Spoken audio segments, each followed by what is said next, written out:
Welcome. I'm Cindy Hendrickson, Becker County Master Gardener. This is Rambling Rose, and welcome to my gardens by Lake 7. And I'm going to show you a little bit about hollyhocks, one of my favorite flowers. And they've been doing better this year, and I wondered why, so I looked it up. And they like low humidity and cool nights. Well, most of our July was that way. I have a couple different varieties. The hollyhocks do get a rust infection. You can treat it, I choose not to, but there's blotches on the surface. But it doesn't really bother me, so I don't do anything about it. But a person, if you don't like it, you could just trim it off. This year, because I get wind out here, I decided to put tomato cages around my hollyhocks. If you can see it, when they're very small, then I put those on. And because hollyhocks start there, you don't see anything in the spring. They're totally, you don't even know that they're there. And next year I'm going to do more of the cages because it really did help. I have a friend that really wants this yellow hollyhock, so I have marked it with a little marker, because this fall when these seeds will dry up, and then you can, all these will plant another hollyhock. And I've taken some off of, this is another plant. So in the fall when they're drier, you open it up and all these little things will become a baby hollyhock. And you get thousands of them. So if anybody wants any hollyhocks, they can contact me. And then you can save them. I put them in an envelope and then save them in a cool place, and then you can plant them in the spring or in the fall.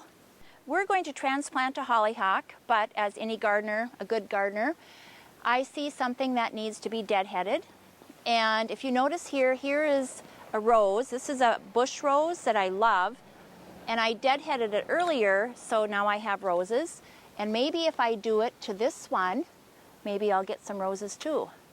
So that's what happens. You go into the garden and then you never know what you're going to be doing. But I'm getting rid of these rose hips. There. Now I feel better. So now we will dig this little hollyhock out. And normally, I maybe wouldn't do it in August because it is a little bit warm. But this hollyhock doesn't belong here. I didn't plant it. It just decided it wanted to go there. It doesn't have a very big root system because it's new. So I'm just going to dig around it. Always amazes me how dry. I watered this yesterday. But it's snuck in here. And we're going to dig her out a little bit more. See, and this is the root system. And these are tough guys. And so I'm just moving it right away. And so we'll put it in the bucket and I'll move it to the spot I want to go. Normally I wouldn't, I would usually dig my hole before I even dug this, so you can protect those roots a little bit longer. Hi, I'm ready to plant my hollyhock, and usually I plant them by seed, but this little guy was up there and we had to move him. I've dug a hole and we're going to put him in there to about however deep they were.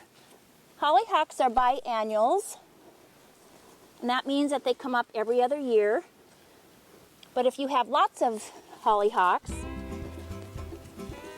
you never really know which one is blooming what year. Now, I don't know what color this is, but by next year it'll be this high. Thank you. This is Cindy from Rambling Rose.